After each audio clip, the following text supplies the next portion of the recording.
trambolhão do PS, que perde a maioria absoluta. O PSD consegue empatar, mas a direita só tem maioria mesmo com o Chega, que é o partido que mais cresce. A sondagem mais recente vai servir de ponto de partida para a jogada da semana no Fora do Baralho, enquanto a Susana Peralta, o Luís Aguiar Conraria, o Jorge Fernandes e o João Marcos de Almeida jogam às cartas.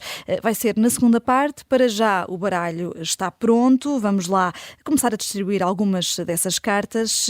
Susana Peralta, começamos aqui com ouros para a Associação de Vítimas de Abusos Sexuais na Igreja. Um dos 3 fundadores, António Grosso, deu uma importante entrevista ao Expresso com este título que te leva a escolher precisamente esta carta de ouros. A vergonha que a tenham eles, a nós compete-nos a coragem. Sim, eu queria dar uma carta de rei de copas a este fundador da Associação das Vítimas dos Abusos Sexuais na Igreja. Eu julgo que tem havido enfim, uma total inércia na Igreja relativamente à necessidade de fazer aquilo que tem de ser feito, que tem de ser um afastamento sistemático dos abusadores, que tem de ser um trabalho mais sistemático também relativamente aos arquivos, e que tem de ser, obviamente, pensar nas indemnizações. E, aliás, é bastante significativo que nesta entrevista ao Expresso António Grosso fale precisamente da questão das indemnizações e que retire o tabu, porque em Portugal nós temos sempre este tabu de dizer quase as coisas não se resolvem com dinheiro, e ele diz, não, resolvem-se com dinheiro. Há pessoas que têm, aliás, custos diretos associados a estes traumas que têm a ver com tratamentos de saúde física e mental, etc. Mas dizia eu que portanto, a Igreja não tem feito aquilo que é necessário e tem havido um alheamento relativamente às vítimas e ao sofrimento das vítimas, e o próprio Daniel Sampaio tem alertado para isso e outros elementos da Comissão. E, portanto, eu julgo que este empoderamento de ter as vítimas a tomar o papel central no debate é, de facto, um ato de uma enorme coragem. É um ato que é um verdadeiro serviço cívico às gerações presentes e futuras que podem ainda vir a sofrer deste tipo de abusos. E depois também esta intenção declarada de se encontrarem com o Papa. Já que o Papa vem a Portugal, pois nós vamos falar com o Papa e vamos dizer aquilo que, enfim, aquilo no fundo que nos aconteceu e aquilo que agora não está a acontecer da parte da Igreja e da parte da reparação necessária. E então eu vinha agradecer este trabalho em prol das vítimas atuais e futuras e passadas, e também agradecer esta coragem de pôr os pontos nos is, de dar uma entrevista sem escolher as palavras relativamente ao dinheiro, relativamente aos abusos, não é? E num país que é tão púdico muitas vezes, e como esse pudor esconde quase sempre esqueletos nos armários, coisas tão negras e sinistras, e de facto eu fiquei mesmo muito, muito agradavelmente surpreendida, e obviamente que agradeço acima de tudo este exemplo e esta coragem do meu rei de copas. Vale copas, vale ouros, esta coragem aqui para a Susana Peralta. A próxima carta é um valete de paus. Luís Aguiar Conraria, saiu a mesma carta da semana passada, na verdade. Esta semana é para outro tema, para a IGF, a propósito do caso TAP. A primeira de 60 audições da Comissão de Inquérito foi precisamente com o Inspetor-Geral das Finanças, António Ferreira dos Santos. É o teu valete de paus? É o meu valete de paus.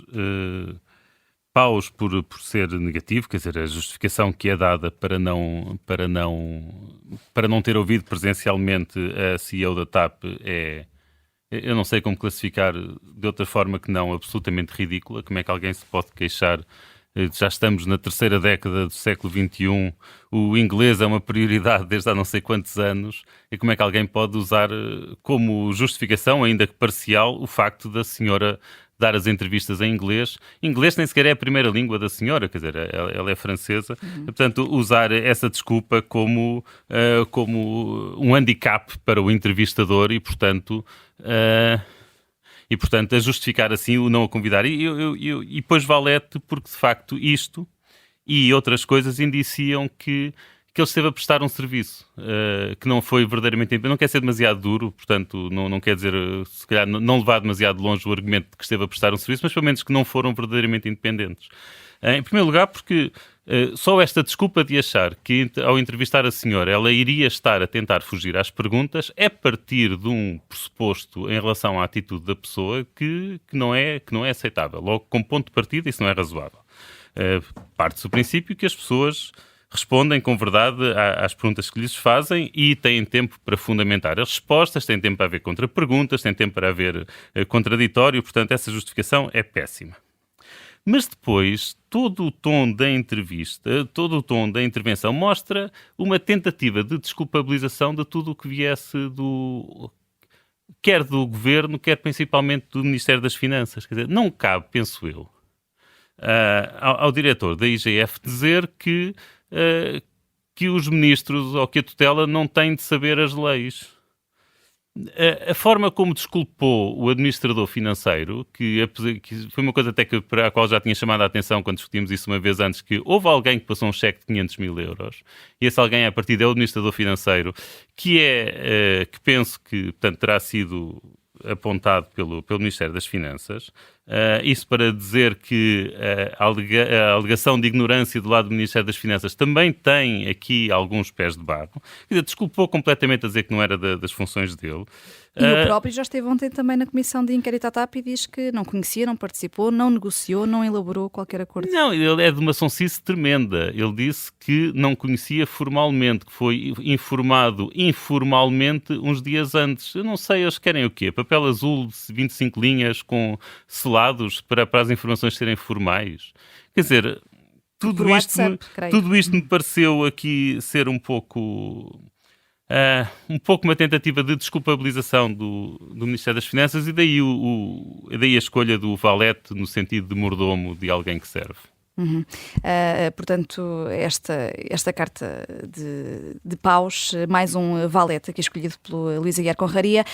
O próximo tema, vamos voar com a TAP até França. João Marcos de Almeida, trazes aqui umas copas para a coragem e a determinação daquilo que se está a passar em território francês. Falas de Emmanuel Macron ou de quem não arreda pé das ruas? Não, falo de Emmanuel Macron. Vamos ver se ele vai continuar a ter coragem. Estas copas podem ser precipitadas e amanhã ou daqui a uns dias já não terem validade. Mas neste momento dou copas porque Macron está a resistir e é muito difícil para quem está no poder resistir ao tipo de protestos que tem havido em França. Macron está a resistir e está a fazer bem porque tomou uma decisão que é boa para a França. E voltamos sempre àquela questão, à questão central. Não se pode continuar a manter uma idade de reforma que foi aprovada numa altura em que a esperança de vida era muito menor do que é hoje.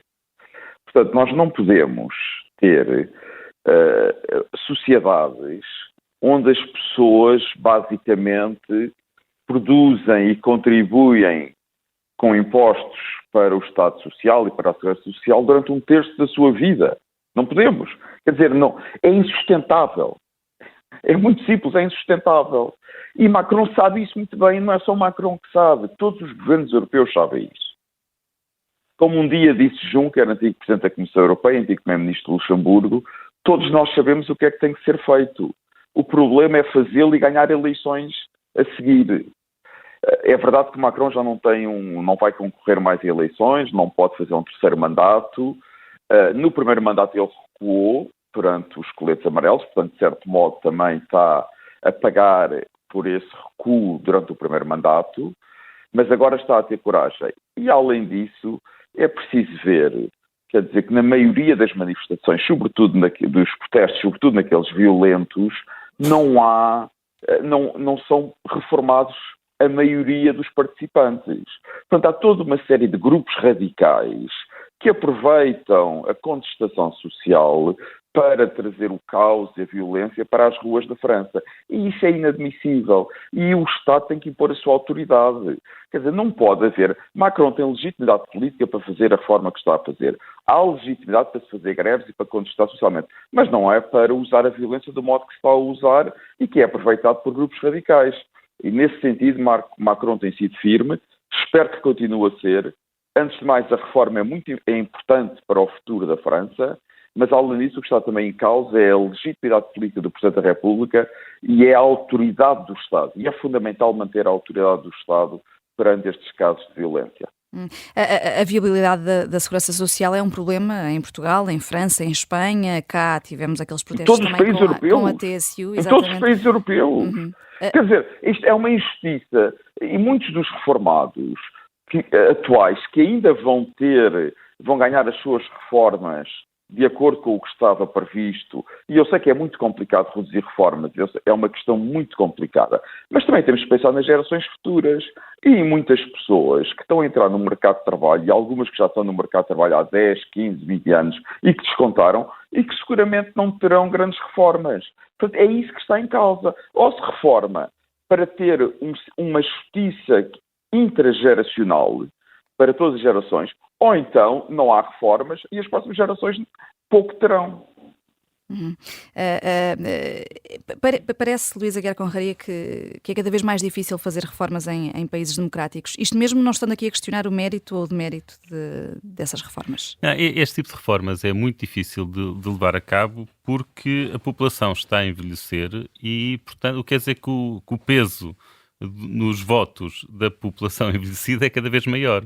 Se a isto adicionarmos que os jovens costumam ter taxas que dentro do eleitorado jovem a taxa de abstenção um bocadinho é mais elevada do que no restante, temos aqui um problema, um desequilíbrio político que torna isto muito difícil, que é quem paga a segurança social é quem está na população ativa e especialmente os mais jovens, porque apesar de tudo estão na população ativa, mas mais velhos rapidamente irão passar para a reforma e portanto irão usufruir. Portanto, quem paga são os mais jovens, mas quem tem os votos, ou quem tem o grosso dos votos, são os mais velhos. Portanto, isto é um desequilíbrio, isto cria um desequilíbrio que eu não sei muito bem como lhe dar a volta num Estado democrático. Portanto, Estado democrático envelhecido, como são as nossas democracias ocidentais. E aqui importa lembrar que a subida da idade da reforma em França será de 62 para 64 anos. Em Portugal, por exemplo, está nos 66 e pouco. Sim, mas as regras são há sempre muitas especificidades nas regras em cada país, eu não consigo comparar países, as regras são mesmo muito complicadas, não consigo fazer esse tipo de comparações. Continuamos no plano internacional, isto porque, viajando aqui um pouco da Europa para os Estados Unidos, Jorge Fernandes, entre o valete de espadas e o de ouros para Donald Trump, estás aqui um pouco indeciso, o primeiro ex-presidente dos Estados Unidos é o primeiro ex-presidente dos Estados Unidos a enfrentar uma acusação criminal por causa de um alegado suborno a uma atriz de filmes pornográficos. E estás indeciso porque, apesar de a partir disto poder ser negativo, Trump ainda possa vir a retirar vantagem política? É isso? Sim, podemos lembrar-nos do dia de ontem em que foi decidida a acusação criminal a Donald Trump. Podemos vir a lembrar-nos desse dia em novembro de 2024, porque este dia pode realmente marcar uma inflexão na política americana. E por isso é que eu estou indeciso quanto ao que fazer, quanto a isto. Houve um momento importante durante o mandato de Joe Biden, mais ou menos o ano passado, em que parecia que a política americana estava finalmente a sair para uma fase pós-Trump, digamos assim. Quem esteve nos Estados Unidos com alguma recorrência, quem segue com atenção a política americana, viu que não só durante a presidência de Trump, mas mesmo durante o primeiro ano e meio da presidência de Joe Biden, Trump era o alfa e o ômega da política americana. As notícias começavam quase diariamente sobre Trump, sobre as buscas em Mar-a-Lago, enfim, Trump era a clivagem decisiva nos Estados Unidos. E houve uma altura que parecia que isso estava a acabar, portanto, que Trump estava a começar a ficar para trás, que já não se falava de Trump diariamente e que isso estava a dar alguma margem dentro do próprio Partido Republicano ao aparecimento de pessoas que estavam finalmente a distanciar-se de Trump, mesmo até alguns moderados a começar a atrever-se, no fundo, a criticar Trump e a sua administração. E esta decisão que foi ontem tomada, e importa sempre dizer que o procurador do Distrito de Nova Iorque, os procuradores nos Estados Unidos, ao contrário daquilo que acontece na Europa, por exemplo, são figuras eleitas, portanto são politicamente eleitas e têm uma orientação política. E a orientação política deste procurador é claramente democrata. E notem uma coisa, quer dizer, eu não tenho qualquer dúvida que Trump usou o dinheiro dinheiro da campanha eleitoral para pagar à Stormy Daniels. Isto é, quer dizer, é um no-brainer, não há nenhuma dúvida quanto a isso. A questão é se nós queremos fazer o julgamento político do mandato de Trump com base numa tecnicalidade jurídica, porque de toda a corrupção em que Trump certamente esteve envolvido enquanto empresário ao longo dos anos, de tudo em que ele esteve envolvido durante o seu mandato, apanhá-lo porque pagou a uma atriz porno para ela estar calada durante uma campanha eleitoral, é ridículo, quer dizer, não tem qualquer tipo de sentido. E o problema e a consequência maior disto é que, de facto, isto está a trazer novamente Trump para o centro do debate político, em primeiro lugar.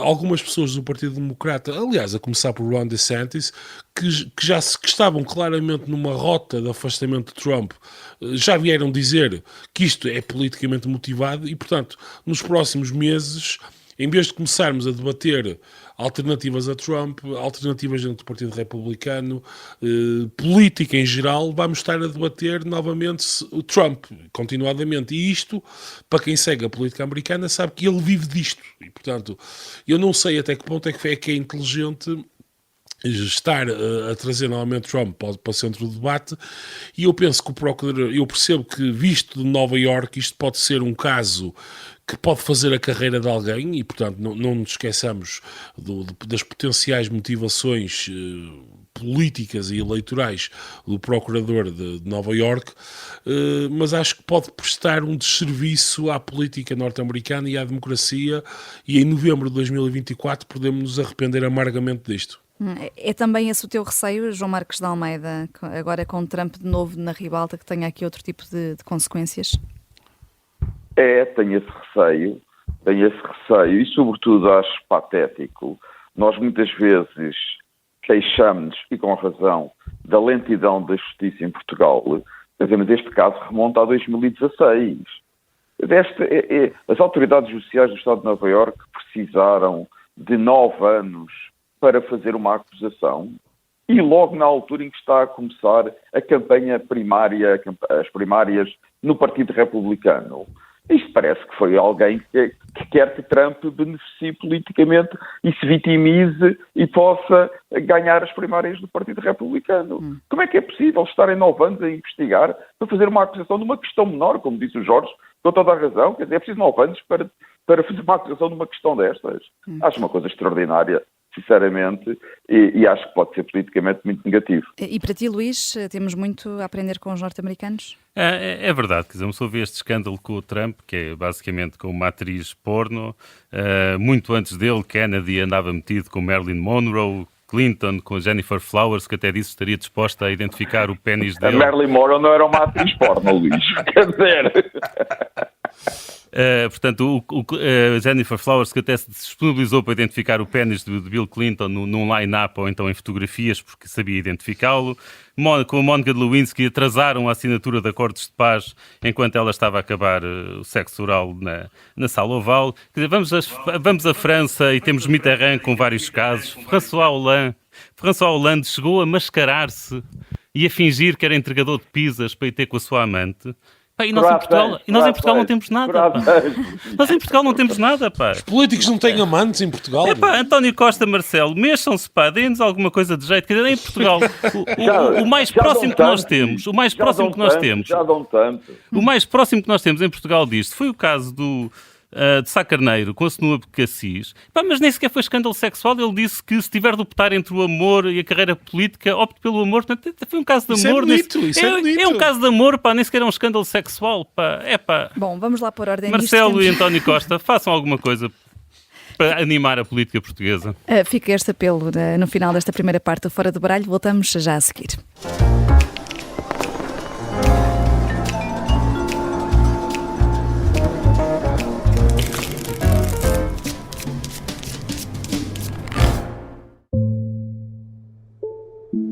Não havia um comprimido, não havia um médico, nunca havia um médico na prisão, nem um enfermeiro, ninguém. Os prisioneiros que morriam lá, se não era todos os dias, era quase. Este é o Sargento na Cela 7. Uma série para ouvir em 6 episódios que faz parte dos Podcast Plus do Observador. É um livrinho pequeno e fiz um código com base nesse livro. Episódio 3. o código secreto. E ele mandava informações militares para cá, para eu entregar ao Ministério. António Lobato foi o português que mais tempo esteve em cativeiro na Guerra de África. 7 anos e meio. Pode acompanhar todas as semanas no site do Observador ou nas plataformas de podcast. Um novo episódio a cada terça-feira. Os Podcast Plus do Observador têm o apoio da Onda Automóveis.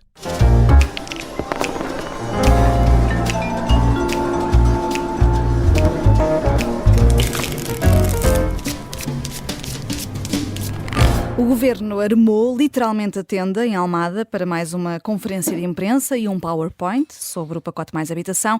Teve direito a orquestra de vuvuzelas e tudo. A manifestação do alojamento local ali à porta foi durante 2 horas, bastante ruidosa, e cai uma sondagem em cima da tenda pouco tempo depois. Desmonta-se a pouca pompa e circunstância, que as circunstâncias agora mudaram. O PS vê voar 7 pontos na sondagem do Isqueté para a SIC e para o Expresso. O PSD alcança pela primeira vez o partido do governo, com 30% nas intenções de voto, mas o Chega sobe 4% para 13% e acaba por se destacar aqui porque assim só há maioria de direita mesmo com Ventura. E agora, Luís Montenegro, já lá vamos. Primeiro vamos medir a pulsação ao PS e ao Governo. Se até aqui o Partido Socialista tinha aguentado o embate nas sondagens, Jorge Fernandes, esta última pode ser um ponto de viragem? Sim, todos os governos têm há um momento de viragem que geralmente nós só conseguimos identificar uns meses ou até às vezes uns anos mais tarde. Em defesa do governo, e eu acho que isso tem que ser feito para fazermos justiça a António Costa, de facto, o governo teve uma... As condições externas são muitíssimo complexas, portanto, não só para Portugal, mas em todos os países, mas de facto há quase uma tempestade perfeita com a guerra, com a inflação, a subida das taxas de juros, portanto, há aqui uma tempestade perfeita que se formou externamente e que não é culpa de António Costa. Dito isto, é evidente que agora começa a ficar à vista de toda a gente que aquilo que António Costa montou em 2015, aquela charada do virar da página da austeridade, assentava no pressuposto de que nada poderia correr mal, portanto, que os juros se mantinham baixos, que não havia inflação, que a economia europeia crescia e, portanto, e que ao mínimo sinal de vento mais forte, que todo o castelo de cartas poderia cair. Juntando a isto, no fundo, estamos a ver que mais de 20 anos de estagnação económica prepararam o país muito mal para o cenário que vivemos, não é? Eu agora, acho que como é sabido nos nossos ouvintes, eu moro em Espanha e uma das coisas curiosas que eu noto ao ler a imprensa espanhola, ao ver as notícias cá em Espanha, é que aqui fala-se de inflação e fala-se da erosão da qualidade de vida das pessoas, mas não se fala de fome. Em Portugal há muitos telejornais, ao ouvir a Vox Populi, enfim, isso vale o que vale, fala-se de fome, de pessoas terem que fazer escolhas entre comer, comprar medicamentos, etc, etc. E, portanto, o nível, digamos, de pobreza que continua a existir em Portugal não foi mitigado nos últimos anos. Enfim, portanto, António Costa...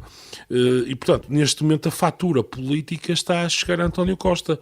E esta sondagem que apareceu ontem, enfim, que vale sempre o que vale, as sondagens, sempre com as cautelas necessárias, mostram a erosão natural, digamos assim.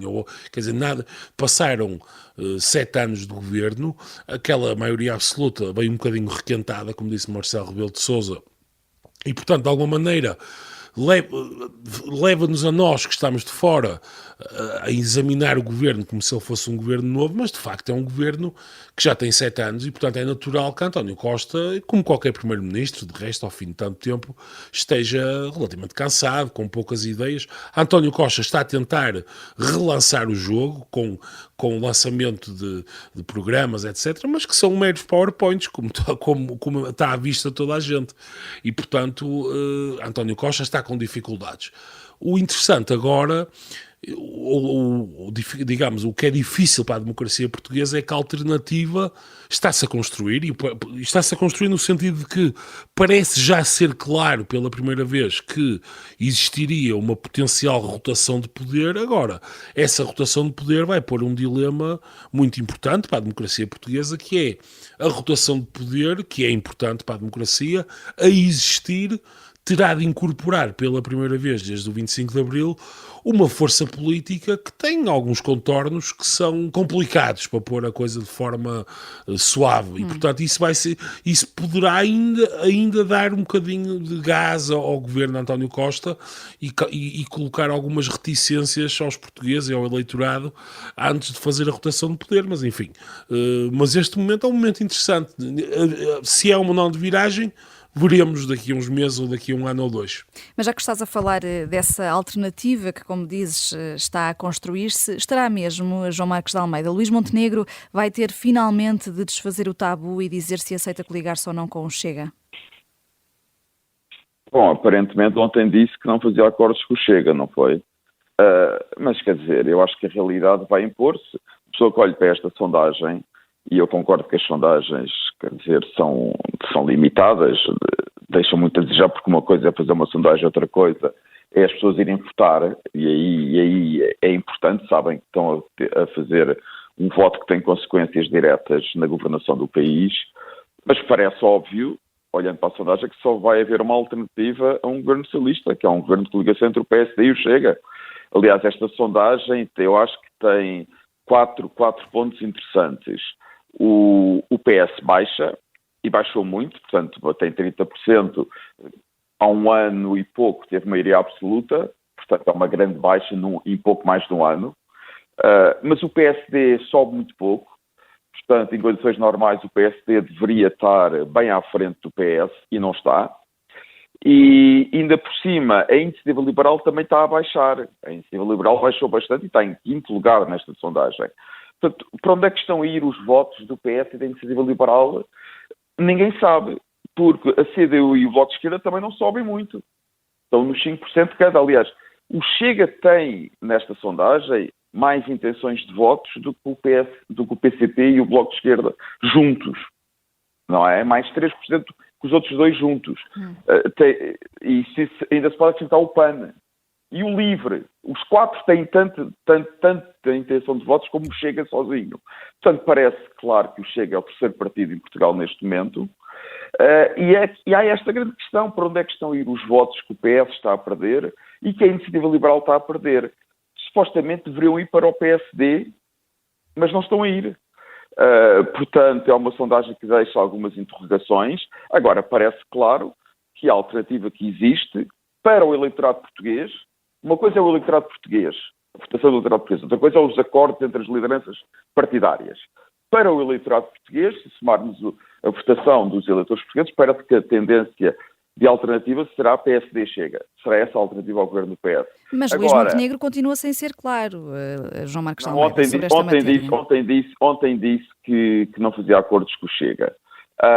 Agora, a grande questão é, o eleitorado português, se der uma maioria parlamentar ao PSD e ao Chega, o que é que as lideranças do PSD e do Chega vão fazer? Primeiro, vão fazer um acordo. Se fizer um acordo, que tipo de acordo é que será? Esse acordo inclui o Chega no governo ou não? É apenas um acordo parlamentar? Portanto, vai haver muitas questões. E, como disse o Jorge, eu acho que eu não vejo no Chega um grande perigo, quer dizer, em Portugal, num país que viveu toda a sua democracia com um partido que é firmemente antidemocrático e contra a democracia liberal, pluralista, ocidental como o PCP, acho que o Chega não é mais perigoso que o PCP, sinceramente. Agora, o Chega vai levantar grandes problemas ao PSD, não só porque em algumas matérias é um partido radical, mas porque não há experiência do PSD e do Chega a fazerem alianças. Além disso, o Chega não é verdadeiramente um partido político, é um movimento político com um líder carismático para o seu eleitorado. Mas já é a terceira força política neste momento. O Luís Aguiar Conraria tem aqui dois trunfos para ti, João Marcos de Almeida. Um já aqui a propósito desta interpretação sobre aquilo que disse ou deixou de dizer Luís Montenegro ontem. Pois, deviam ser três trunfos, só dois, Luís.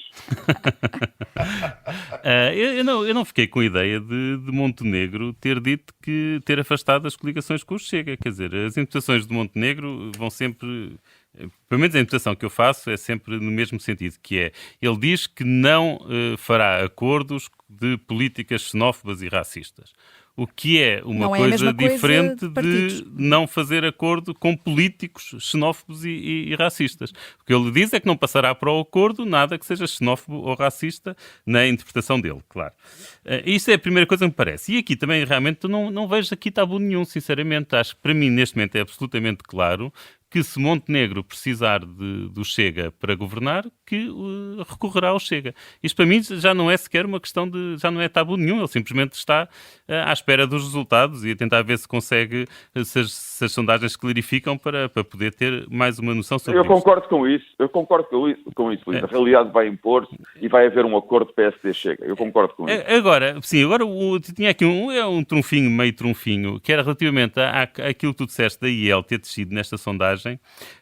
Aqui é complicado, porque a IEL, talvez por ser um partido ainda muito pequeno, que era, se calhar também, olha, o que acontecia também em tempos com o CDS, em que havia casas de sondagens que davam sistematicamente muito pouca votação ao CDS. No caso da Iniciativa Liberal, estas sondagens do ISCTE e CS também sistematicamente dão uma votação muito baixa à IEL. Portanto, na verdade, se usares as sondagens desta mesma casa, a IEL duplicou a votação, passou de 2 para 4. Quando tu dizes que desce, é porque estás a comparar sondagens feitas por outras casas. Portanto, aqui pode haver aqui uma espécie de house effect, que depois o Jorge, se quiser, poderá explicar. Luís, eu quando disse que desce, na intenção, na sondagem, desce em relação à votação que esteve nas últimas eleições. Okay. A minha referência foi a votação que teve nas últimas eleições. Confirmando-se este resultado numa futura eleição, desceria em relação às últimas eleições. Foi esse o meu ponto. Pois, aqui o meu ponto, então, será que teríamos de ir ver quanto é que esta Casa de Sondagens deu à IEL antes das últimas eleições para fazer uma comparação mais fidedigna, ou tivesse em conta a questão da Casa de Sondagens. Mas então já está esclarecido. Agora, pronto, os meus trunfos eram estes.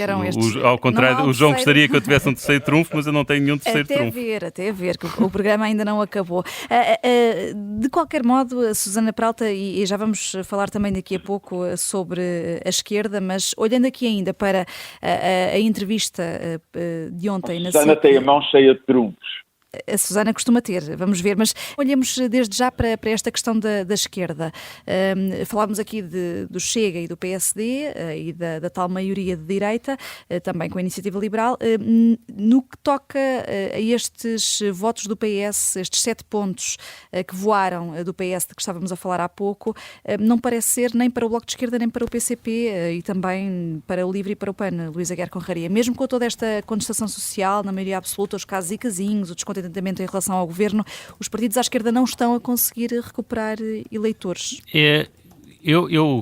Portanto, sendo que as respostas que começou a ter visto os partidos à esquerda passam por controlos de preços e por exemplo, no caso falam em controle de preços no caso da inflação. No caso da habitação, a queixa principal é que a ameaça de fiscalização das casas, portanto, do arrendamento compulsivo, não ser efetivo. Ou seja, o problema não é a proposta ser uma porcaria, o problema é a proposta não vir a ser aplicada. Eu acho que enquanto os partidos de esquerda tiverem este tipo de propostas, é bom que, de facto, diminuam as suas votações de voto e, portanto, é sinal de que os portugueses, pelo menos em relação a algum tipo de populismo económico, estão atentos. Agora, o caso mais engraçado é mesmo o caso do LIVRE, porque eu não sei que eu tenha visto mal, e é possível que eu vi estas notícias um bocado a correr, ele nem sequer aparece na sondagem. Tem 1%, Luís. Ou seja, está nos outros, portanto, só indo, é aquela coisa em que portanto, não aparece na primeira página, já é preciso ir quase que, se não fosse ser um partido com representação parlamentar, já só aparecia na ficha técnica. Quando se especificam os outros. E isto é estranho. Isto é estranho porque, quer dizer, acho que é mais ou menos reconhecido que Rui Tavares tem desempenhado um bom papel e, portanto, não sei, muito possivelmente o que aqui se estará a passar, mas isto é um problema para os responsáveis da Casa de Sondagens, é que estas sondagens do ISCTE e o CS estão a subvalorizar bastante um determinado tipo de eleitorado urbano e isso talvez ajude a explicar a subestimação da Iniciativa Liberal e também do LIVRE. Mas eu aqui se calhar passaria a bola para o Jorge, que mais do que eu saberá falar. Mas este de facto é aqui o que está a saltar. E portanto, já agora, em relação a essas, portanto, em relação aos partidos de esquerda, portanto, eu acho que há isso. O facto das propostas que se estarem a fazer neste momento que fazem são tontas e as pessoas percebem que são tontas, penso eu. E depois também o facto de serem culpados. Quer dizer, não há volta a dar. Nós olhamos para o estado do país e não conseguimos ilibar o Bloco de Esquerda e o Partido Comunista. Jorge Fernandes, já agora, se quiseres aproveitar aqui a boleia do Luís. Não, eu concordo com o Luís. Vamos ver. O que o Luís estava a referir há pouco, os house effects, simplesmente tem que ver com sabermos que existem... Portanto, para cada empresa de sondagens existem determinado tipo de pequenos enviesamentos em relação a cada tipo de eleitorado. Por exemplo, uma casa de sondagens pode enviesar mais e subestimar, por exemplo, o eleitorado urbano, enquanto outra pode sobreestimá-lo e, portanto, no fundo, a conclusão de tudo isto é que devemos ter alguma cautela, apesar de tudo, e nós estamos aqui a falar com base apenas numa sondagem e, enfim, mandam as boas práticas que as sondagens sejam olhadas no seu conjunto e, acima de tudo, para vermos tendências gerais. Penso que, enfim, só para concluir, penso que esta sondagem, à partida, está de acordo com aquilo que nós sentimos que, no fundo, é o sentimento da rua, não é? Isto é, há aí uma pequena erosão do PS e há um crescimento do Bloco da direita, enfim, mas... Mas é importante sublinhar isso, que as sondagens valem o que valem e que estão a medir o pulso a este momento em particular. Susana Peralta, o Primeiro-Ministro reconheceu ontem que as pessoas não podem estar satisfeitas e se isso terá sido humildade ou falsa humildade? Não, eu acho que foi claramente falsa humildade, porque de resto o Primeiro-Ministro não é uma pessoa, não é conhecido pela sua humildade, não é? Vou aqui recordar o habituem-se, os poucos minutos, os poucos minutos que os assessores deles perdiam a olhar para os vários casos, não é? Naquela altura em que ele todas as semanas, ao dia sim, dia não, nomeava uma pessoa para o governo com problemas com a justiça e depois veio e disse, não, isso para mim, isso enfim, pode... Até julgo que foi a referir-se ao Observador, não foi? Isso até pode ser bom para os jornalistas do Observador, mas para os meus assessores são 2 a 3 minutos. Portanto, ele não é uma pessoa humilde. Enfim, eu não sei se isso é uma qualidade ou um defeito, mas, portanto, aquela não foi uma manifestação de humildade, foi uma manifestação de pragmatismo. Então, o homem, eu tive a ouvir o direto da apresentação do pacote final da habitação. E as vuvuzelas, eu estava a ouvir em direto na Rádio Observador, eram audíveis, quer dizer, presumivelmente havia pessoas na rua que estavam a boicotar a sua conferência de imprensa, onde ele ia tirar da cartola a salvação para os problemas habitacionais das pessoas em Portugal. E, portanto, claramente ele percebe que as pessoas não estão contentes e então tem que dizer ali alguma coisa, diz alguma coisa. Essa é a minha interpretação, vamos dizer, das afirmações do Primeiro-Ministro. E depois, porque ele de facto culpa a inflação e culpa, digamos, as circunstâncias externas, a inflação e a guerra. E atenção, a inflação e a guerra são de facto 2 fenómenos que vêm de fora e nos quais o nosso governo não tem qualquer espécie de culpa, não tem qualquer espécie de responsabilidade e de resto não pode fazer pouco, vamos dizer assim, para mitigar os efeitos desses 2 choques externos muito fortes. Agora, escusa de fazer a geneira, por exemplo, esta coisa do IVA zero, quando o próprio Medina tinha dito no outono, o Ministro das Finanças, IVA dos alimentos não baixa porque o dinheiro pode ir parar a acionistas de grupo de distribuição e não é quem precisa. E agora vem anunciar este IVA zero como poupa em circunstância. Eu fiz umas continhas com base no inquérito às despesas das famílias, que estão hoje no meu artigo do Público. Isto dá 48 euros a cada família dos 20% mais pobres. Portanto, podíamos gastar 50 milhões a dar este dinheiro às pessoas, estamos a gastar 400 milhões, não se sabe bem para enfiar dinheiro aonde. Depois mesmo na questão da habitação, que foi, aliás, que era o prato cheio do dia de ontem. António Costa disse na entrevista, respondeu que não podia prever quantas casas é que iam ficar disponíveis com o seu pacote, portanto, o seu fantástico pacote. Mas logo a seguir, não é?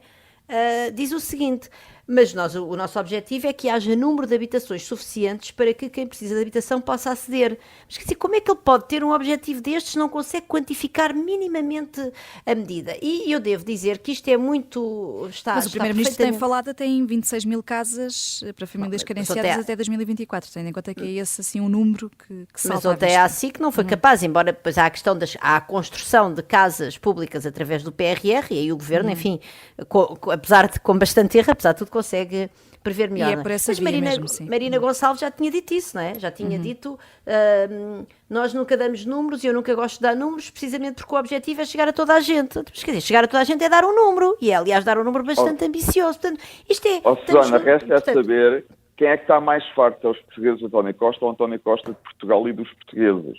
Eu acho que isto é recíproco e os portugueses sentem isso. António Costa também está farto disto. Está farto de ser primeiro-ministro, está farto de ter que aturar, deve estar farto do PS, deve estar farto do país, dessas chatices todas. Sim, mas quer dizer, ele foi eleito, para governar, não é? Sim, mas eu acho que, apesar de haver as circunstâncias externas, ninguém o obriga a fazer as neiras, e ele tem andado a fazer as neiras, e eu já estou a deixar aqui de fora situações estruturais às quais o Luís já aludiu, como a crise na saúde, como os problemas na educação com a falta de professores, etc., que não tem nada a ver com a inflação, que a inflação agora vem piorar porque leva a greves e etc., por causa da deterioração do poder de compra, Susana, mas tem a ver com o construir tu não pensas como eu, porque és uma pessoa de esquerda, mas para uma pessoa de direita, o mais normal é um governo de esquerda fazer as neiras, porque quem tem más ideias faz as neiras, por definição. Mas concluindo... Ele não é obrigado a fazer as neiras, ele faz as neiras porque é socialista. Não, mas é que não. Porque este número que a Susana acabou de dizer, em que nós vamos gastar 500 milhões de euros, não é 400 milhões, já vem 500 milhões, Susana. E há de ser mais porque se há de acrescentar mais alguns produtos à lista, de certeza absoluta. E que é óbvio, não é? Como a alimentação infantil. Como é que é possível a alimentação infantil não estar ali? Mas, portanto, como é que se gasta 500 milhões de euros numa medida para a qual bastava gastar 500 milhões? Ou vá, sendo mais ambiciosa, a Susana fala-nos 20% mais pobres. Mas sendo mais ambiciosa e querendo chegar aos 40% mais pobres, ou seja, quase metade do país, em vez de ser 50 milhões, era 100 milhões. Portanto, isto é de esquerda. Isto é de esquerda, quer dizer, apoiar diretamente quem está em dificuldades. Isto é ser de esquerda. Portanto, o apoiar toda a gente e haver uma redução no IVA e haver uma redução no IVA. Quem está em dificuldades é de qualquer governo. Tudo bem, eu acho perfeitamente aceitável que... Não, mas há formas diferentes de apoiar. Os de direita e de esquerda, o entregar dinheiro assim é mais de esquerda. Tu ouves mais pessoas de direita a falar em senhas de alimentação e coisas do género.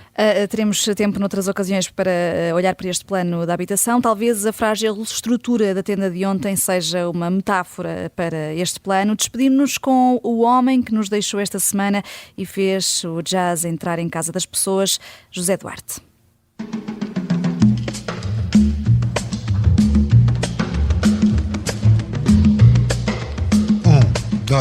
Um, dois, três, quatro, 5 minutos de jazz.